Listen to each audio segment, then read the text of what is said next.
Alors que le changement climatique entraîne une modification du niveau relatif de la mer, il est essentiel de repenser la manière dont nous adaptons les infrastructures côtières pour renforcer leur résilience. L'ensemble de données sur la hauteur d'élévation est un outil clé pour l'adaptation car il fournit des ajustements de hauteur recommandés pour la conception des infrastructures.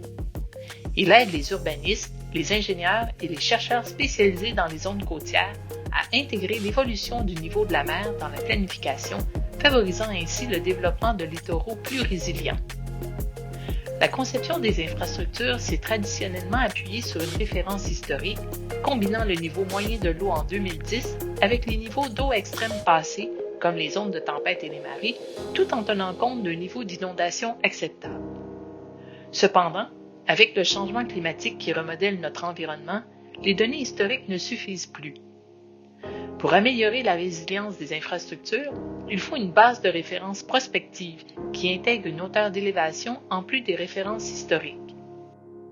La hauteur d'élévation est calculée à partir du niveau moyen de l'eau en 2010, de la variation relative prévue du niveau de la mer d'ici 2100 et de l'incertitude de ces projections, ainsi que des effets combinés des ondes de tempête et des marées passées.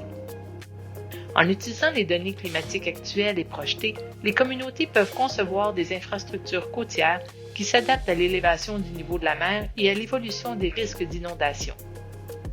L'objectif est de maintenir les probabilités d'inondation existantes malgré l'évolution du niveau de la mer, afin de garantir la résilience à long terme et de réduire la vulnérabilité.